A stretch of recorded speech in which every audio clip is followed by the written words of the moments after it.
Hello everyone. तो आज हम आपको बताएंगे एक्सरसाइज 1.3 का ये वाला क्वेश्चन है, prove that root 5 is irrational. ठीक है, अब देखो इरेशनल नंबर होते क्या हैं। It can not be written as p upon q की फॉर्म, मतलब जो पी अपॉन क्यू की फॉर्म में ना लिखे जाएं वो क्या होते हैं, इरेशनल नंबर। जो पी अपॉन क्यू की फॉर्म में लिखे जाएं वो कैसे होते हैं, रैशनल नंबर। तो ये आपको नाइन्थ क्लास में इसका ज्ञान हो गया होगा, नाइन्थ क्लास में इसका पूरी डिटेल दी गई है, उसमें आप पढ़ सकते हो अगर नहीं आपको पता हो रैशनल और इरेशनल के बारे में।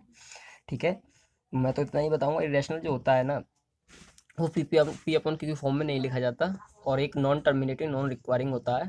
ठीक, वो क्या होते हैं, इरेशनल नंबर। और रैशनल जो पी अपन क्यू फॉर्म में लिख जाए, तो हमें ये प्रूव करना है। तो देखो, अब हम इसको प्रूव करते हैं। कह रहा है कि रूट 5 इज इरेशनल। तो इसको हम प्रूव करने के लिए मैं आपको बता दूं, देखो जो हम अपनी बात मानेंगे उस बात को हम अपनी को गलत करेंगे। ठीक है, वही क्या होगा हमारा, फिर हम कॉन्ट्राडिक्ट मेथड होता है जिससे हम कह देंगे कि यही हमारा नंबर इरेशनल होगा। जैसे कि एक दो मेरे पास कोई भी बर्तन है, उसमें क्या है कि मैं बॉटल लिया है, एक में मिल्क लिया है।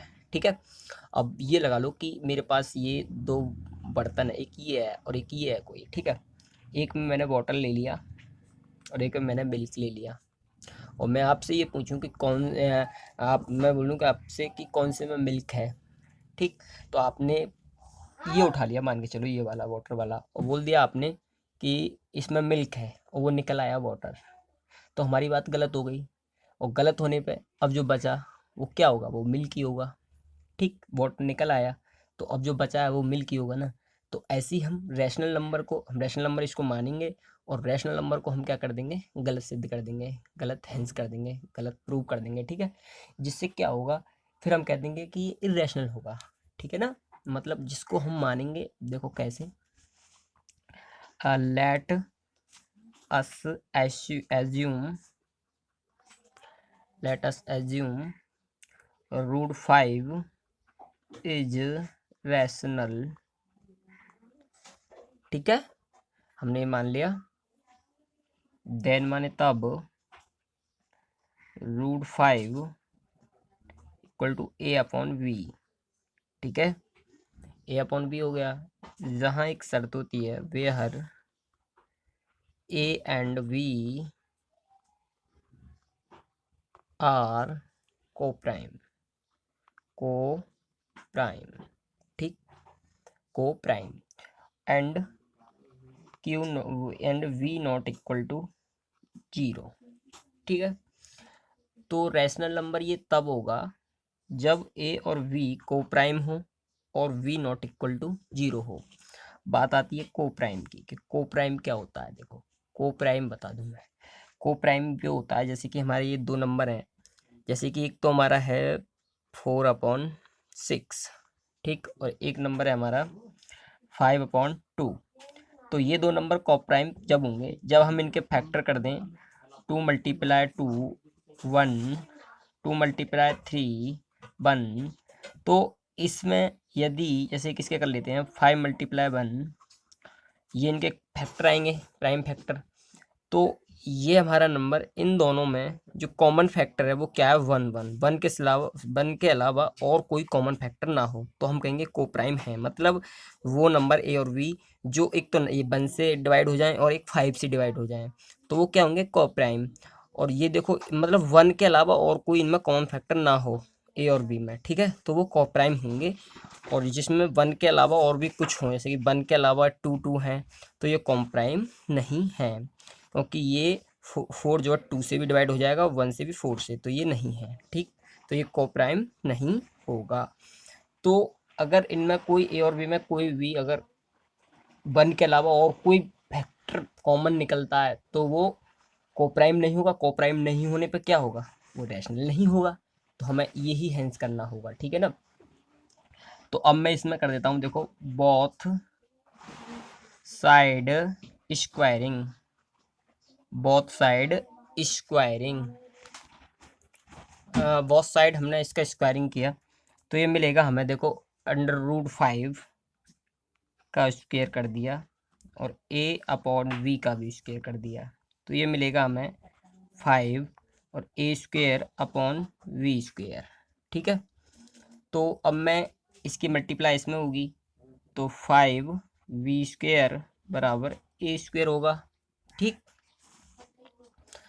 अब तो यहाँ से अगर मैं वी स्क्वायर की वैल्यू निकालूं तो ये ए स्क्वायर डिवाइड बाय 5 निकलेगा। ठीक, तो अब एक बार बताओ, यहाँ से हम कह सकते हैं कि ए स्क्वायर इज डिविजेबल बाय 5, मतलब ए स्क्वायर डिविजिबल बाय 5, मतलब ए से डिवाइड हो जाएगा, ए स्क्वायर में डिवाइड हो जाएगा 5 से। जैसे कि 8 है, 8 4 से डिवाइड हो जाएगा। ठीक हो जाएगा। ठीक, अब मैं 64 ले लूँ तो ये भी 4 से डिवाइड हो जाएगा, मतलब वर्ग भी उसी से डिवाइड हो जाएगा। ठीक, तो हम कह सकते हैं कि ए इज डिविजेबल बाय 5। तो ये हमें क्या निकला, यहाँ इसको 1 मान लो, तो हमें यहाँ से पता चला कि जो ए स्क्वायर का जो फैक्टर है, डिविजिबल कब होता है, हम लोग पिछली वीडियो में बता दिया था कि इसका डिविजिबल कब होगा, जब ए का प्राइम फैक्टर में कहीं 5 आता है, तो जब वो डिविजिबल होगा। तो अब क्या है कि तो यहाँ के इसका एक प्राइम फैक्टर होगा ए का 5। ठीक है, तो ये कि हमने स्थिति बना ली है, इसका प्राइम फैक्टर है ये। जब ए इसका एक प्राइम फैक्टर, जैसे कि मैं 20 का कोई एक प्राइम फैक्टर बताता हूँ, जैसे कि मैं बता देता हूँ 5। ठीक, तो इसका ए को कोई और भी प्राइम फैक्टर होगा जो कि 4 होता है, तो उसको हम अभी हमें ए की पता चला है, दूसरा हम पता नहीं है ए का, तो हम ए बराबर 5m दूसरे वाले को m मान लेते हैं, क्योंकि ये जो A4 है वो m है। ठीक है, वो हम क्या मान लेते हैं, m मान लेते हैं, m इसको। तो a का जो प्राइम फैक्टर तो 5 है और एक m है, इन दोनों का अगर हम प्रोडक्ट निकालें तो a ही आएगा, वो हमें पता नहीं है। ये हमने a का प्राइम फैक्टर 5 यहाँ से निकाल लिया है। ठीक है ना, अब क्या करेंगे, इस वैल्यू को, a की वैल्यू को यहाँ उठा के रख दो इसमें, तो क्या निकलेगा यहाँ से, वी स्क्वायर बराबर 5m का स्क्वायर अपॉन 5। ठीक, तो ये क्या निकलेगा, वी स्क्वायर बराबर मतलब इक्वल 25m स्क्वायर अपॉन 5 निकलेगा। तो यहाँ से क्या निकलेगा, ये 5 बार डिवाइड हो जाएगा, और ये यहाँ से क्या निकलेगा, वी स्क्वायर बराबर 5m स्क्वायर। ठीक, तो यहाँ से m की m स्क्वायर की वैल्यू निकलेगी वी स्क्वायर बराबर 5m स्क्वायर, ये हमने निकाल दिया यहाँ से। ठीक है, अब ये यहाँ से हमने निकाल लिया, तो यहाँ से एक बात निकलती है कि b square is divisible by कितना से, 5 से, क्योंकि यहाँ से पता चल गया।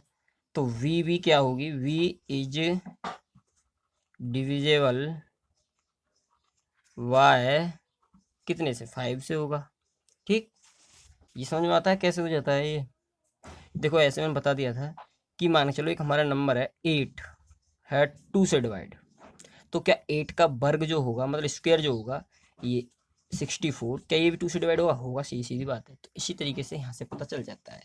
ठीक, अब देखो v का भी प्राइम फैक्टर 5 है और a का भी प्राइम फैक्टर क्या है, 5।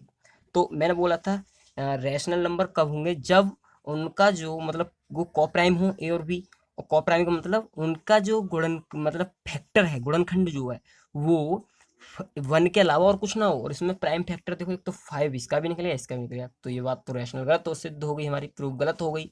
तो हम अब क्या हो गए, इरेशनल होगा।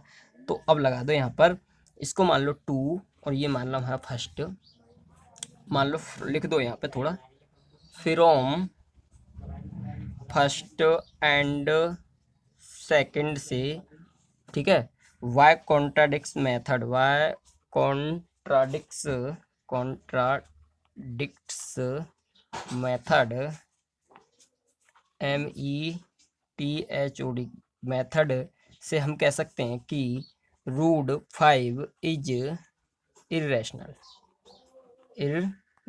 क्योंकि हमारी बात यहाँ गलत हैंस हो गई, क्योंकि एक तो बी का भी प्राइम फैक्टर 5 निकल आया और ए का भी प्राइम फैक्टर 5 निकल आया, और मैंने बताया प्राइम जो को प्राइम का मतलब ये है, यह हमने बताया था कि उनका जो फैक्टर है वो 1 के अलावा और कुछ निकले, यहाँ मैंने बता दिया था। तो ये तो प्राइम नंबर नहीं था, तो यहाँ ऐसी सिचुएशन बन गई ना, 5 भी है, देखो यहाँ 5 भी है और यहाँ भी 5 है, तो मतलब 1 तो होगा ही होगा, 5 भी निकलेगा। क्योंकि अब मैं ए और v को ऐसे लिख दूं और एक तो निकला मेरा 5m और इसको मान लूँ 5n b को, क्योंकि इसका भी n इसका m मान लेता हूँ, तो इसमें एक तो 1 भी होगा इनका और एक 5 भी आएगा, तो ये कॉन्ट्राडिक्शन मेथड, यहाँ पे हमने अपनी बात को गलत हैंस कर दिया है।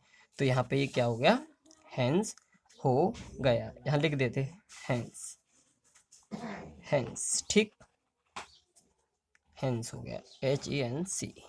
ठीक है, आया होगा समझ में। तो आज के लिए इतने का ही, मिलते हैं नेक्स्ट वीडियो में। तो ऐसी वीडियो बनी मेरे साथ, और प्लीज़ मेरी वीडियो अच्छी लगे तो प्लीज़ सब्सक्राइब जरूर कर दें चैनल को, जिससे कि आपको अगली वीडियो का पता चल जाए। मिलते हैं अगली वीडियो।